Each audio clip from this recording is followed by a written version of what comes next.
Alright, so in this video we're going to be doing an oil change on this 2020 Ford Ecosport.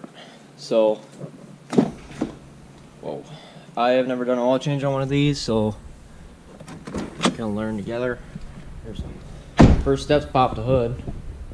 And before we even touch anything, or especially drain the oil, take the key fob far away from the car.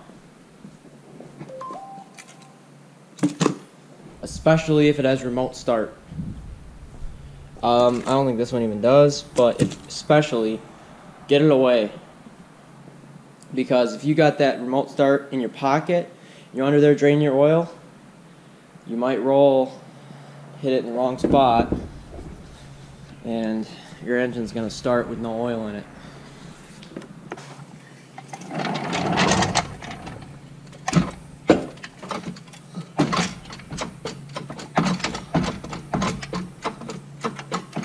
See if I can't jack it up here.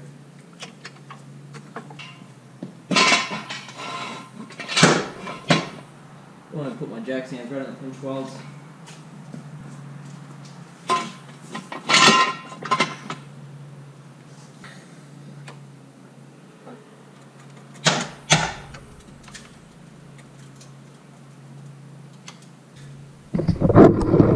See, drain plug's right here, so I'm gonna have to move the jack a little bit.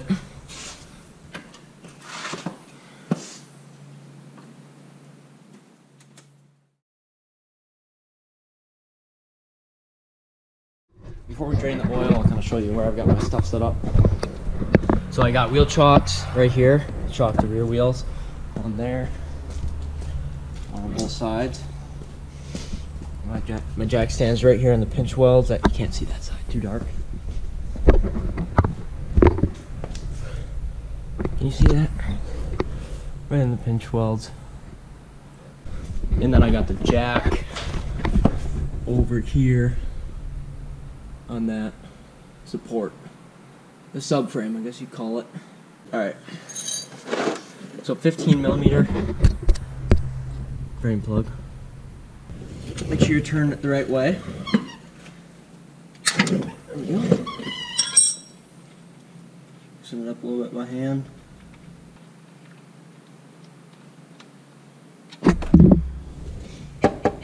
For your plug. So there's a oil filter right there. I don't know if you can see it. No. Right there. So we'll see if we can loosen this up by hand. If you add it to a Valvoline or like a Jiffy Lube, you're not going to be able to. And you're going to need to get a wrench, oil filter wrench.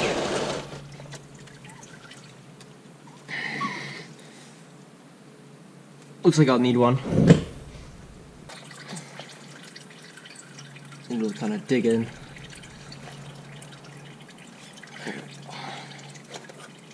Don't loosen up too much, otherwise oil will start coming out. And just loosen it up till oil starts spilling out. Loosen it up all the way. Dip it in the pan. And I'll let that run for a little bit, and I'll bring it back when it stops dripping. Just take your oil, your new oil obviously, and fill it up. And take a little bit of that fresh oil, just a little bit, on that seal, that O-ring. Just one thing you want to check is just grab your old filter out of there and make sure that seal came off with it. Is it? Maybe. Alright, and then before you put the new filter on there, just take a rag, a nice clean rag, and just wipe all the old crap off of the sealing surface on the oil filter housing. Get it nice and clean, just like that. And then take your new filter, thread it on there. Make sure you're not cross-threading it. Should thread on nice and easy all the way till the end. Don't put your wrench back on it to tighten it down. Just snug it up by hand.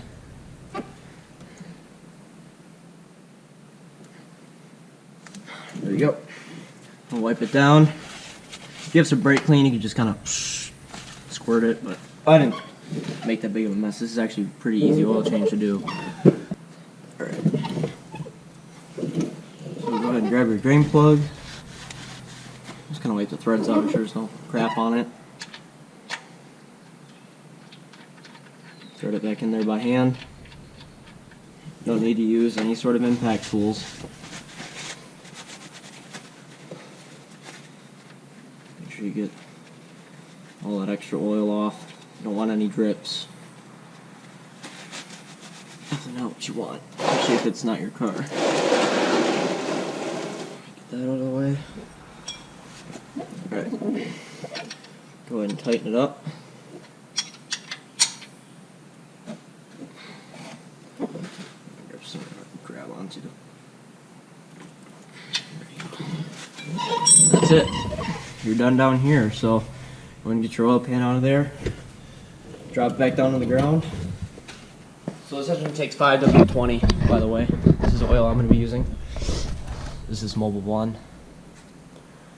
20. It doesn't really matter what brand you get. Just make sure you look at the back. Make sure it says SN. That's I've never seen SP before, so they must have just came out with it. So SP is even better than SN, but SN is basically the higher the second letter, the better the oil is. So this is the filter number. I like Wix filters. Just don't buy a Fram. Napa Gold filters are good. Napa Gold, that's the same as Wix. Wix makes Napa Gold filters, so those are good. I like Wix. Or the Ford Motorcraft filters are really good too. So, but you're gonna have to go to the dealer to get that. Alright. Now it's time to fill it up. I checked the owner's manual and it wants 1.1 quart. Or no, 1.1 gallons, sorry. So 1 gallon is 4 quarts, obviously. So like 4 quarts and then a little bit more. So you'll need 5 quarts. So that's about 4 1/4 quarts that I put in.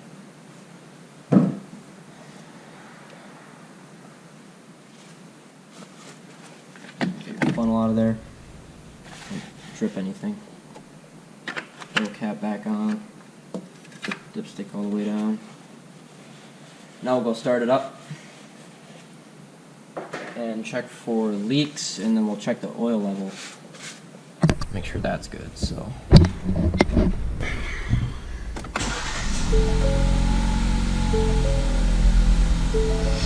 Make sure there's no oil pressure lights or nothing weird on the dash when you start it up. So let it run for about 15 seconds. It's always a good idea to roll the driver's side window down, by the way, too, just to make sure you don't lock the keys in the car. Get the dipstick out of there.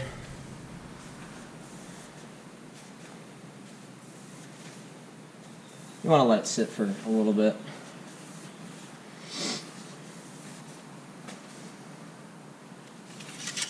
So, pull the dipstick out. It's reading a little bit low. I'm going to let it sit for a little bit. But while we're waiting for that, we'll go ahead and reset the maintenance light. Go to settings, then click these 3 dots, and information, and then go to oil life from here, click OK, and then reset oil life, hold OK, and then it's reset. So that's much easier. And this stupid brake pedal thing, so click that off.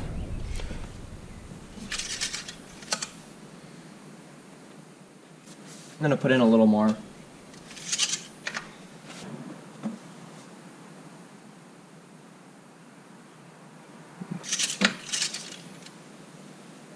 There we go. That's perfect right there. See, we're right, that crosshatch, we're right at the top. I don't know if you can see that. I like that a lot better. Alright. Well, make sure you recycle your oil. Either contact your local recycling center, or usually O'Reilly's, Advanced Auto, stuff like that, they'll actually take it. So just take your old oil jug and just dump that into there, and then take that in. But yeah, that's it. I also just check the tire pressures, top the washer fluid off, put the sticker in the window, and all that stuff. So yeah, that pretty much wraps it up. So hope this helped.